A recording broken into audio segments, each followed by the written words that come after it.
नमस्कार मेरे प्यारे बच्चों, आप सबका स्वागत है हमारे एनुअल स्टडी यूट्यूब चैनल पर।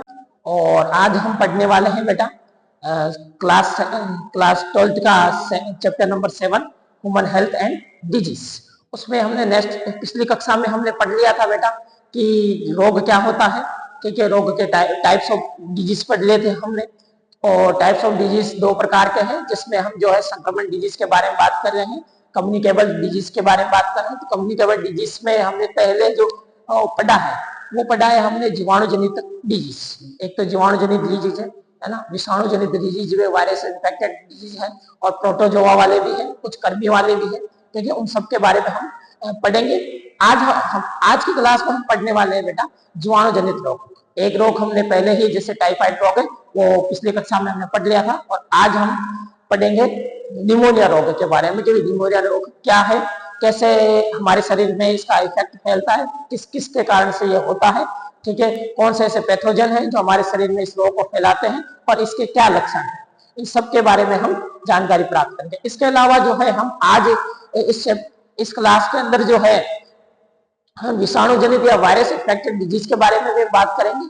और वायरस इन्फेक्टेड डिजीज में हम दो डिजीज के बारे में बात करेंगे। एक तो कॉमन कोल्ड है, सामान्य जुकाम, और एक हम बात करेंगे एड्स के बारे में कि एड्स किस प्रकार से शरीर में फैलता है, कौन जो है एड्स को फैलाता है। हमने बात की जैसे एड्स का जो पैथोजन है HIV वायरस है, HIV वायरस की हम संरचना के बारे में जानेंगे, HIV वायरस किस प्रकार से दिखता है। ठीक है, उसके बारे में हम पढ़ेंगे। HIV हमारे शरीर में किस प्रकार से कार्य करता है, और हमारे शरीर कार्य करते हुए आप देखो बेटा HIV जो है ये एक रेट्रोवायरस का एक ग्रुप्स का एक आप ये कह सकते हो कि एक जीवाणु है, एक वायरस है। ठीक है, तो इन सब ये किस प्रकार से हमारे शरीर में प्रभाव डालता है, इसकी एक आप ये कह सकते हो फ्लो चार्ट के माध्यम से एनसीईआरटी में समझाया हुआ भी है, तो उस फ्लो चार्ट के माध्यम से हम उसको पढ़ेंगे भी। ठीक है, तो आज हम स्टार्ट करते हैं हमारी क्लास को। तो इसमें हम पढ़ने वाले हैं बेटा जीवाणु जनित रोग। क्या पढ़ने वाले बेटा? जीवाणु जनित रोग। जीवाणु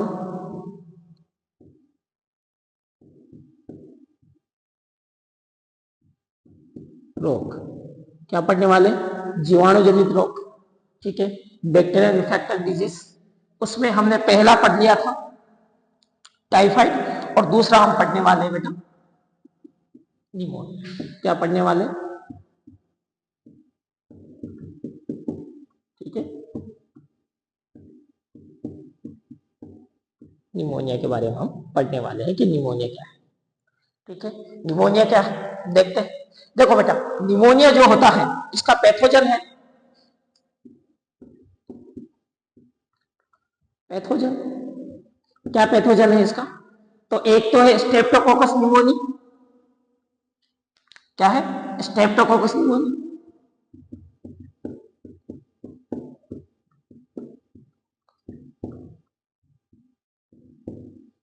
निमोनी जीवाणु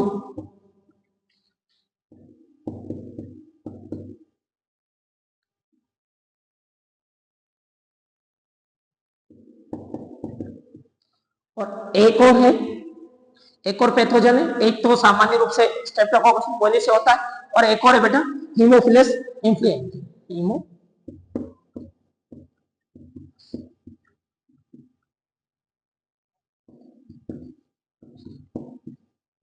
इन्फ्लुएंजा। ठीक है, हीमोफिलस इन्फ्लुएंजा। ठीक है, ये दो पैथोजन है रोग कारक। पैथोजन का मतलब हो गया रोग कारक, रोगजनक। क्या है बेटा? रोगजनक है। ठीक है, तो इन रोगजनक, ये दो रोगजनक है जो हमारे शरीर में क्या फैलाते हैं? निमोनिया रोग फैलाते हैं। अब निमोनिया रोग का प्रभाव किस पे पड़ता है? प्रभावित अंग क्या है? तो प्रभावित अंग है इसका प्रभावित अंग इफेक्टेड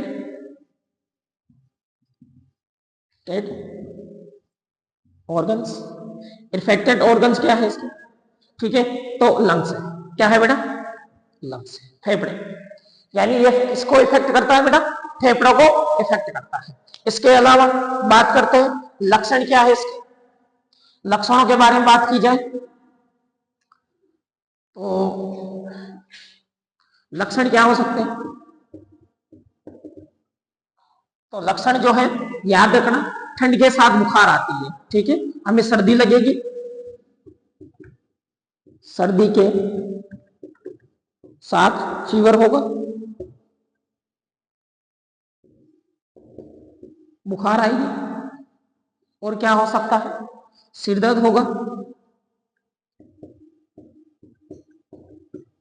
सिर दर्द होगा। इसके अलावा जो है सांस लेने में दिक्कत आएगी,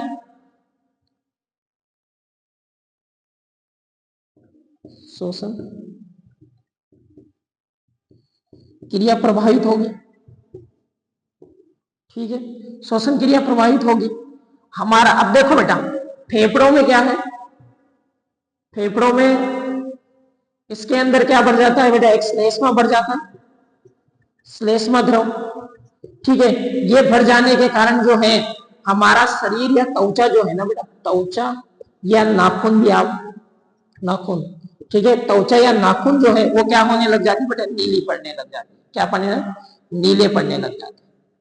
तो इसका मुख्य याद रखना है आपको, मुख्य लक्षण यह है कि फेफड़ों में श्लेष्मा भर जाने के कारण क्या है कि जो त्वचा और नाखून है वो क्या हो जाते बेटा? नीले पड़ जाते। तो इसके सामान्य लक्षण है, आप देख लो, ये सामान्य लक्षण है सारे के सारे। इतनी बात क्लियर है सबके। दूसरा हमारा, अब हम पढ़ेंगे बेटा, ये हमारे सारे के सारे क्या हो गए? जीवाणु जनित हो गए। जीवाणु जनित क्या? देखो बेटा, इसके अलावा और भी उदाहरण, क्या क्या उदाहरण है? इसके अलावा भी और भी उदाहरण है कई सारे, लिख देता हूं मैं यहां। एक है हैजा, क्या है बेटा? हैजा। और क्या है? डिप्थीरिया।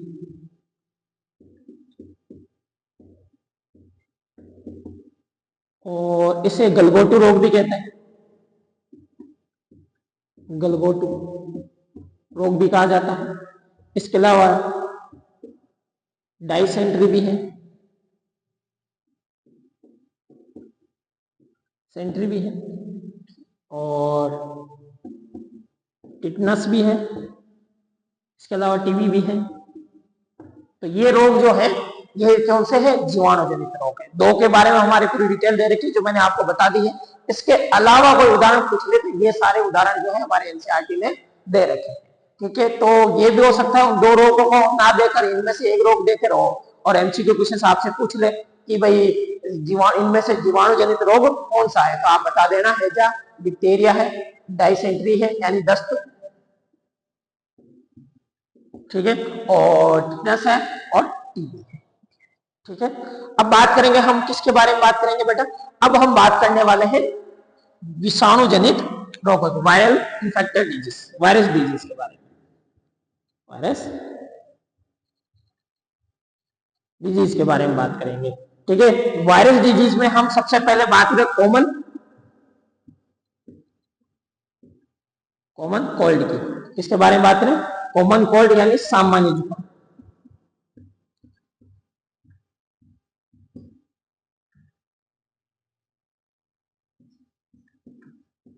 किसके बारे में बात करें? सामान्य जुकाम के बारे में बात करेंगे, ठीक है। कॉमन कोल्ड या सामान्य जुकाम किसके द्वारा होता है बेटा? वायरस द्वारा होता है। अब वायरस द्वारा कौन से वायरस होते हैं? Rhino virus. कौन सा बेटा? राइनो वायरस, याद रखना। राइनो का अर्थ होता है बेटा नाक, ठीक है। राइनो का मतलब क्या होता है बेटा? नाक, ठीक है। तो ये नाक में इफेक्ट करेगा। हाँ, एक और बात याद रखनी है आपको। क्या बात याद रखनी है बेटा? कि ये क्या है? Single stand RNA. इसमें क्या पाया जाता है बेटा? सिंगल स्टैंड आरएनए पाया जाता है। ये भी इंपॉर्टेंट बात है, ये भी याद रखनी है आपको। इसमें सिंगल स्टैंड आरएनए पाया जाता है,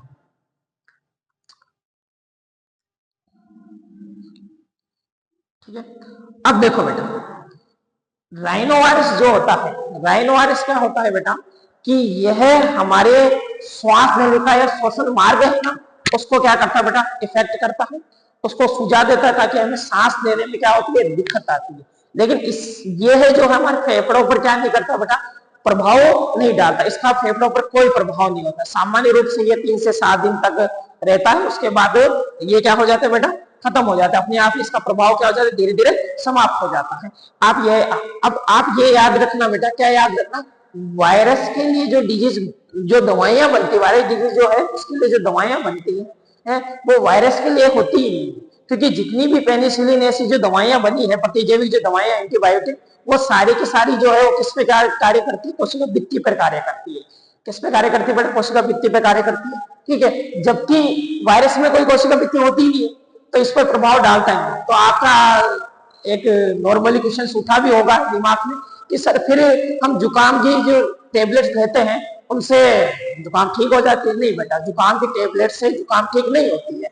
आपको क्या होता है बेटा कि जुकाम की जब आप टेबलेट लेते हो तो उससे दर्द या फिर जो है थोड़ी राहत मिल जाती है, इसके प्रभाव को हल्का सा कम किया जा सकता है, बाकी जो है इसका इफेक्ट नहीं पड़ता, इसको खत्म नहीं किया जा सकता, ठीक है। तो ये याद रखना है कि इसके लिए जो भी दवाइयां बनती है, वायरस के लिए दवाइयां बनती ही नहीं है, जीवाणु जनित हो सकता है उनके लिए बन जाएगी, ठीक है, प्रोटोजोआ जनित हो सकता है, कर्मी जनित हो सकते हैं, उन सब के लिए क्या है दवाइयां बन जाती है, लेकिन वायरस के लिए दवाई नहीं होती है।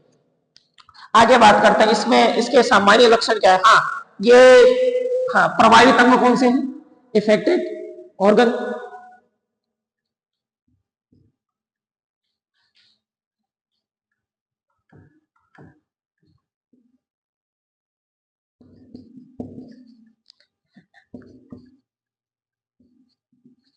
ठीक है। इफेक्टेड ऑर्गन कौन सा, तो याद रखना श्वसन मार्ग, क्या है बेटा, श्वसन मार्ग,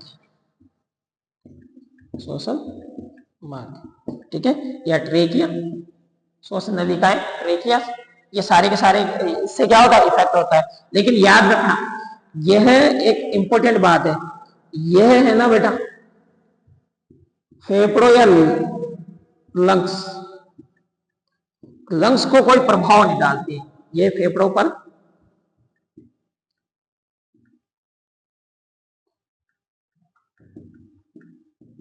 प्रभाव नहीं डालते, इतनी बात याद रखना। इनका फेफड़ों पर क्या नहीं होता बेटा, कोई प्रभाव नहीं पड़ता है, इतनी बात याद रखना है, ठीक है। सिर दर्द होता है, इसके सामान्य लक्षण जो है सिर दर्द होता है, ठीक है, और सांस लेने में दिक्कतें उत्पन्न होती है, बस इतनी सी बात आपको याद रखनी है। अब हम बात करेंगे इंपॉर्टेंट डिजीज के बारे में, HIV, इसके बारे में हम डिटेल से बात करेंगे कि HIV क्या होता है।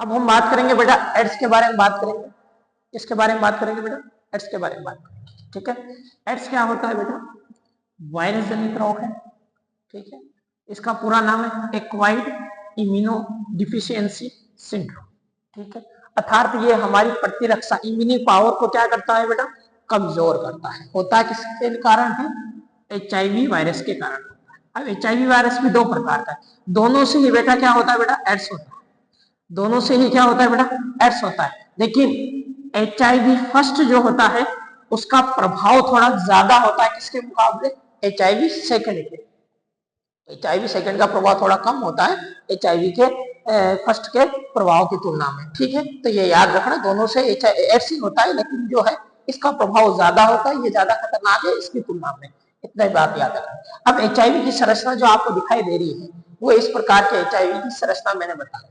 HIV की संरचना में क्या होता है बेटा, दो परत होती है, कितनी परत होती है बेटा, दो परतें होती है, ठीक है। जैसे यहाँ समझा देते हैं आपको, कितनी परतें होती है बेटा, दो स्तर पाए जाते हैं HIV में, दो स्तर,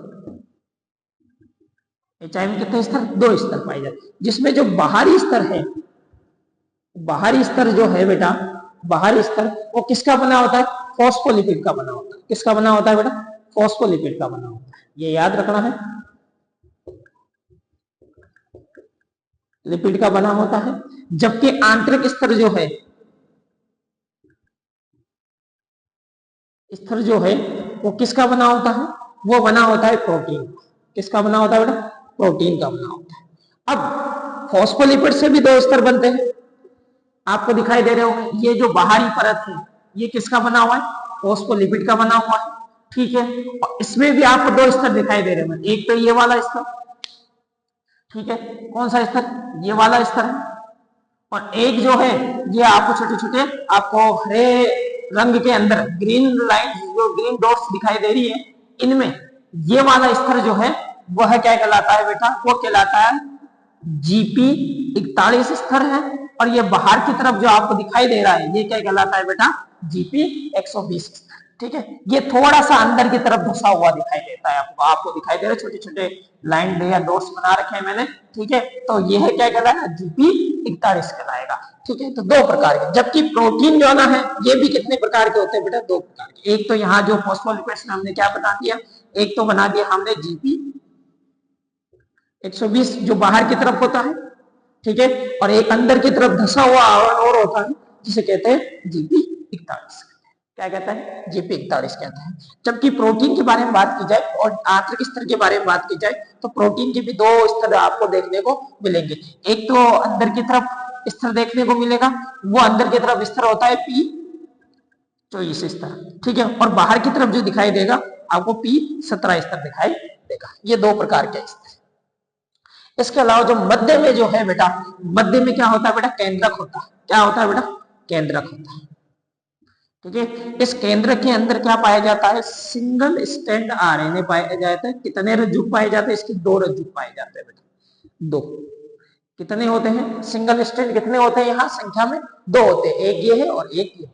दोनों पर क्या होता है, अपना अपना ट्रांसक्रिप्टिव एंजाइम पाया जाता है। कौन सा एंजाइम बेटा, ट्रांसक्रिप्टिव। डॉट्स के रूप में जो दिखाई दे रहे हैं ये कौन सा, रिवर्स ट्रांसक्रिप्शन एंजाइम। कौन सा एंजाइम है, रिवर्स ट्रांसक्रिप्शन एंजाइम। ये क्या कार्य करते हैं, आगे जाकर जब ये मानव के अंदर प्रवेश करता है ना बेटा, तो रिवर्स ट्रांसक्रिप्शन के माध्यम से क्या करेगा बेटा, इन आरएनए को, इन दोनों रज्जुकों को क्या कर लेगा, आपस में जोड़कर और क्या बना लेता है बेटा, डीएनए बना लेता है। क्या बना लेता है, डीएनए बना लेता है। तो ध्यान रखना है कि रिवर्स ट्रांसक्रिप्शन एंजाइम जो होते हैं वो क्या करते हैं कि एचआईवी में पाए जाने वाले जो सिंगल स्टैंड दो आरएनए हैं, इन दोनों आरएनए को क्या करते हैं बेटा, जोड़ने का कार्य करते हैं। ठीक है, दो आरएनए हैं, इन दोनों को जोड़ने का कार्य कौन करता है बेटा, जोड़ने का कार्य कौन करेगा, रिवर्स। ठीक है, ट्रांसक्रिप्टेज।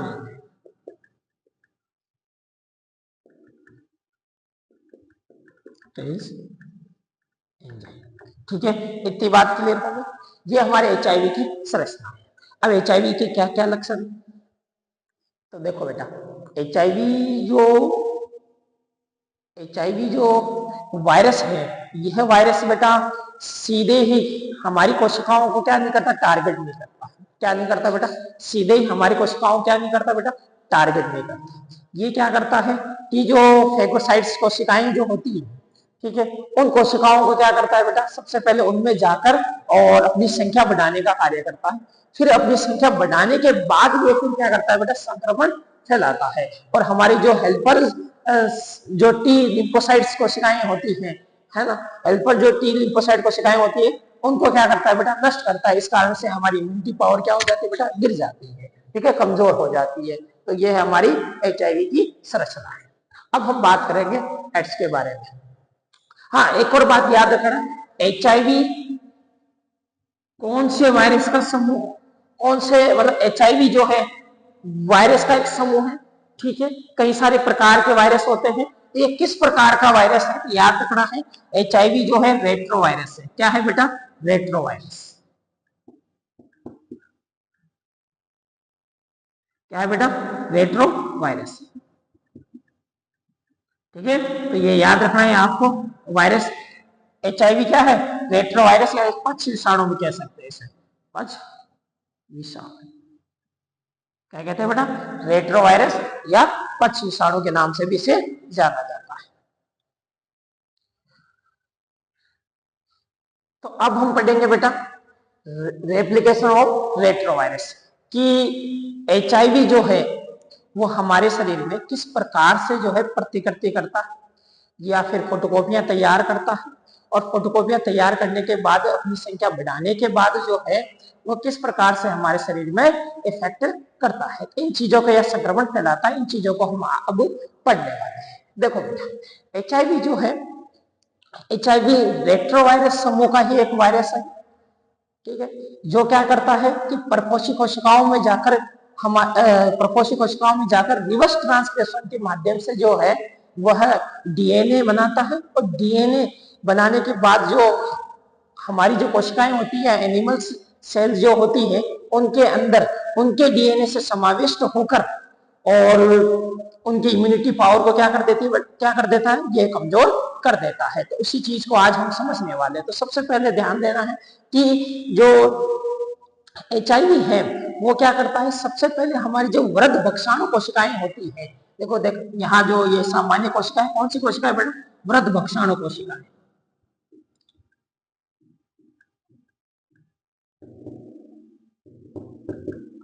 वृद्ध भक्षाणु कोशिकाएं जो हैं वह ये भक्षाणु या फेगोसाइट्स कोशिकाएं जो होती हैं, ये फेगोसाइट कोशिकाएं जो हैं उनमें क्या करता है बेटा, अटैक करता है, उनको संक्रमित करता है। और जैसे इनको संक्रमित करता है तो इनके अंदर प्रवेश कर जाता है।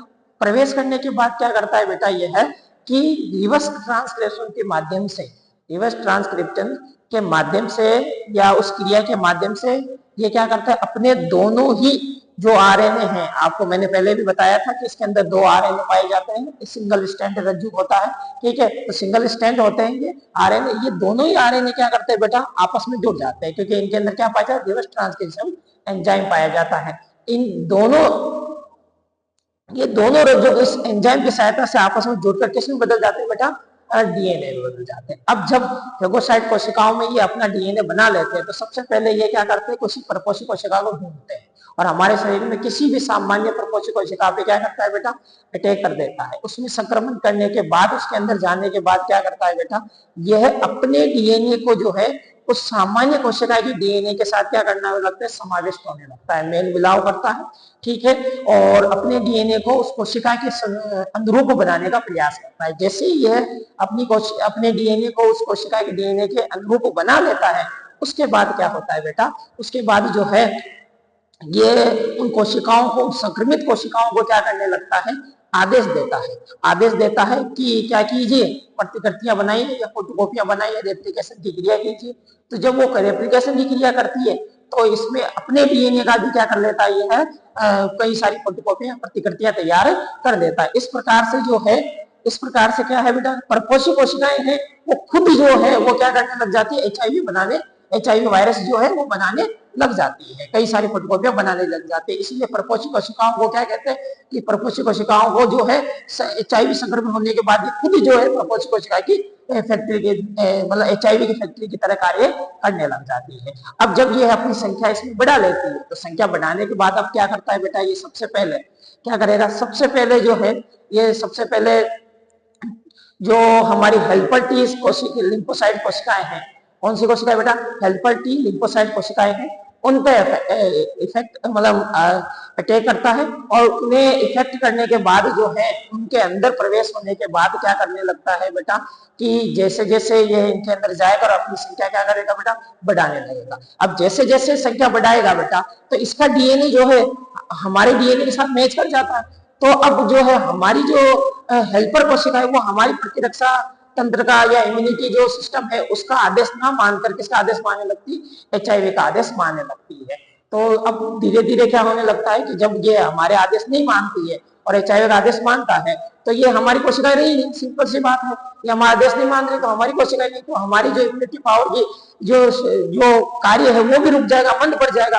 अर्थात क्या होता है, जैसे जैसे HIV इसके अंदर जो HIV डीएनए उसकी संख्या बढ़ती जाती है, वैसे वैसे टी लिम्फोसाइट जो सहायक कोशिकाएं होती है उनकी संख्या क्या होती है बेटा, घटती जाती है। और हमारा इम्यूनिटी पावर जो है वो क्या हो जाता है बेटा, इम्यूनिटी सिस्टम जो है वो क्या हो जाता है, पूरी तरीके से कमजोर हो जाता है। जैसे ही हमारा इम्यूनिटी कमजोर होता है तो कोई भी छोटा मोटा जो वायरस है, कोई भी कुछ मुच्छ वायरस हो, चाहे कोई भी बैक्टीरिया हो, कोई भी सूक्ष्म जो माइक्रो ऑर्गेनिज्म कुछ भी हो, वो क्या कर जाते हैं, हमारे शरीर में प्रवेश कर जाते हैं और हमारे अंदर रोग फैला देते हैं। इस प्रकार से HIV जो है वो हमारे शरीर में प्रवेश कर कर हमारे शरीर को या हमारी इम्यूनिटी पावर को जो है वो क्या कर देता है बेटा, कमजोर कर देता है और हमारे अंदर कौन सा रोग हो जाता है, एड्स रोग हो जाता है। इतनी बात आपको याद रखनी है। अब देखो बेटा, एक बार इस जो एनसीईआरटी में एक डायग्राम बनाया हो उस डायग्राम को समझ लेते हैं कि सबसे पहले रेट्रोवायरस ने क्या किया, किसी विषाणु द्वारा सामान्य कोशिका को क्या किया बेटा, संक्रमित किया, किसी सामान्य कोशिका को संक्रमित किया। अब जैसे सामान्य कोशिका संक्रमित करता है तो सबसे पहले ये जो इसका डीएनए है, ये जो आरएनए वो किस में बदल जाता है बेटा, डीएनए में बदल जाता है। ये क्या है, डीएनए, क्या है बेटा, डीएनए। मैं एक बार डबल स्टैंड कर देता हूं उसको, ठीक है। इसके अंदर 2 ठीक है, डबल स्टैंड कर देते हैं इसको। ठीक है, ये क्या बना ले, डीएनए। ठीक है, ये वायरस डीएनए है। ये वायरस डीएनए जो है सबसे पहले क्या करेगा, किसी परपोषी कोशिका, ये कौन सी कोशिका है बेटा, परपोषी कोशिका, कोशिका होस्ट सेल है। ठीक है, इस परपोषी कोशिका के जीनोम के साथ क्या करेगा बेटा, जुड़ेगा।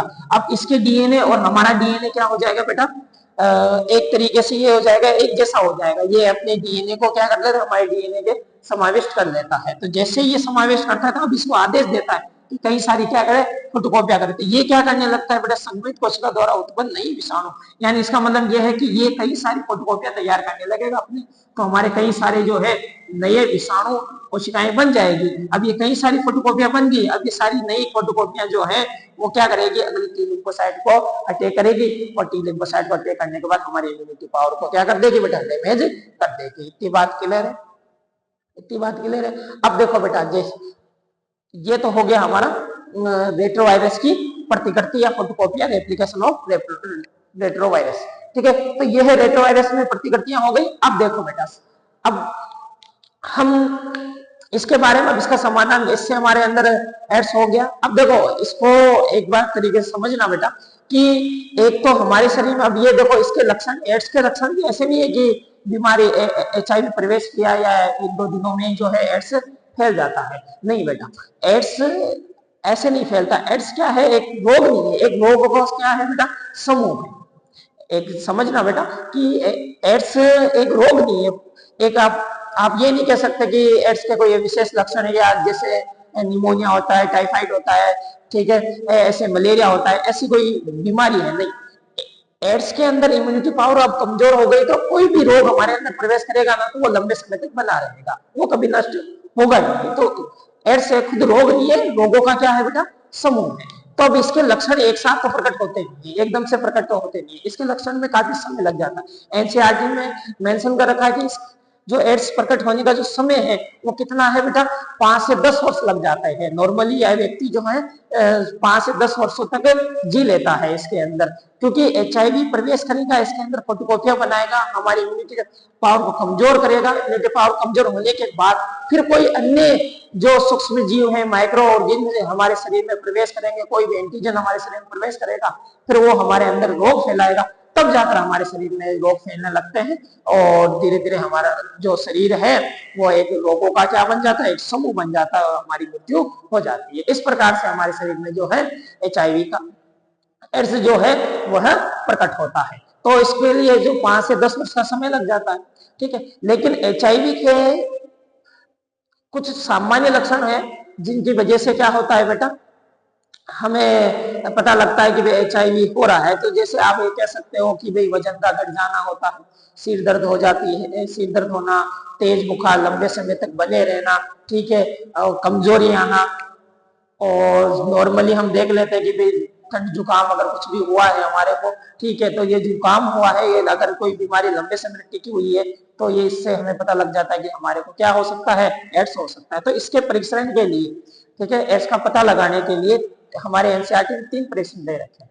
कौन कौन से, एक तो दे रखा है बेटा, नॉर्मली आप देख सकते हैं एलाइजा टेस्ट दे रखा है। कौन सा दे रखा है, एक तो हमारा दे रखा है एलाइजा टेस्ट। एलाइजा टेस्ट में क्या किया जाए, HIV का पता लगाता है। ठीक है, एलाइजा में एक नॉर्मली इस टेस्ट के लिए किट, विशेष प्रकार की किट बनाई जाती है, उससे हमारे HIV का पता लगाते हैं कि हमारे शरीर में HIV है या नहीं। ठीक है, लेकिन अब कंफर्म करना है कि हमें एड्स हुआ है या नहीं है, तो इसके लिए जो है वेस्टर्न ब्लड टेस्ट होता है, उसमें हमें पूरा कंफर्म पता लग जाता है कि हमारे शरीर में एड्स है या नहीं है। और एक और है बेटा, साल्विया जो है या लार जो टेस्ट है, उसके माध्यम से कुछ डॉक्टर्स या वैज्ञानिक मानते हैं कि लार के माध्यम से भी क्या होता है, HIV फैल सकता है। तो आप ये कह सकते हो। तो इसके लिए संक्रमण के लिए आप यहाँ लिख देता हूँ कौन कौन से ऐसे टेस्ट हैं जिससे हम HIV का पता लगाते हैं। तो 2 टेस्ट के बारे में लिख लेते हैं। ठीक है, HIV टेस्ट। HIV टेस्ट कौन से हैं, एक तो याद रखना है एलाइजा, एलाइजा, ठीक है। एक है बेटा वेस्टर्न ब्लड टेस्ट पर एक है या लार टेस्ट। इन टेस्टों के बारे में याद रखना है आपको। परीक्षण याद पूछ सकता है वो कि HIV का पता लगाने में कौन सा परीक्षण किया जाता है, तो ये 3 है। मुख्य रूप से आपसे ये पूछता है एलाइजा, ठीक है। लेकिन अगर ये पूछ ले कि एड्स कंफर्म करने के लिए, एड्स बीमारी को कंफर्म करने के लिए कौन सा टेस्ट किया जाता है, कौन सा टेस्ट किया जाता है, तो याद रखना है वेस्टर्न ब्लड टेस्ट किया जाता है। इतनी बात क्लियर है। तो ये हो चुका। आज की क्लास में हमने पढ़ा है बेटा, क्या पढ़ा है आज की क्लास में? आज की क्लास में हमने निमोनिया पढ़ा। निमोनिया किस प्रकार से हमारे शरीर में प्रवेश करता है। हमने ये भी पढ़े कि इसके 2 पैथोजन है। एक पैथोजन तो स्ट्रेप्टोकोकस निमोनिया और एक पैथोजन जो है हीमोफिलस इन्फ्लुएंजा, ठीक है। 2 पैथोजन के बारे में हमने जाना। फिर हमने ये भी जाना कि ये जो निमोनिया है वो हमारे शरीर में फेफड़ों को क्या करता है बेटा, इफेक्ट करता है। ज्यादा सर्दी मतलब तेज सर्दी के साथ या तेज ठंडी के साथ जो है हमारे को तेज बुखार भी आता है। इसके सामान्य लक्षणों में हमने ये भी जाना। इसके अलावा जो है इसमें फेफड़ों के अंदर क्या हो जाता है बेटा, फेफड़ों के अंदर एक तरीके से आप ये कह सकते हैं द्रव बढ़ जाता है। उस द्रव के कारण जो है अवशोषण संबंधी समस्याएं उत्पन्न हो जाती है, सांस लेने में दिक्कत आती है और हमारा शरीर क्या हो जाता है बेटा, हमारी जो त्वचा है या नाखून जो है वो नीले पड़ने लगते हैं। इस प्रकार से जो है इसका सामान्य लक्षण हमने जाने। इसके अलावा हमने वायरस जनित या जो है या फिर जो है विषाणु जनित जो डिजीज है उनके बारे में हमने जाना। विषाणु जनित डिजीज कौन कौन से हैं, उसमें हमने 2 डिजीज के बारे में पढ़ा। एक तो हमने कॉमन कोल्ड के बारे में पढ़ा। कॉमन कोल्ड जो है उसका पैथोजन जो है हमने कहा कि राइनो वायरस है और यह जो है नॉर्मली सामान्य है, सभी लोगों में नॉर्मल बीमारी है ये, जो लमसम हर व्यक्ति में हुई है। ऐसा कोई व्यक्ति नहीं है जिसके अंदर ये बीमारी नहीं हुई है। तो सामान्य रूप से ये हो जाती है और इसका प्रभाव भी 3 से 7 दिन रहता है। इतनी बार ये हमने समझा। हाँ, इसकी इंपॉर्टेंट बात यह है कि ये मात्र श्वसन मार्ग तक ही सीमित रहता है। श्वसन मार्ग के बाद यह है इसके लंग्स तक इसका प्रभाव नहीं पड़ता है, तो ये लंग्स को इफेक्ट नहीं करता। इसके अलावा इसके बाद हमने क्या जाना बेटा, एड्स के बारे में समझा कि एड्स क्या होता है और एड्स किस प्रकार से जो है हमारे शरीर में प्रवेश करता है। इतनी बात क्लियर है। हाँ, आज की क्लास में बस इतना ही। धन्यवाद।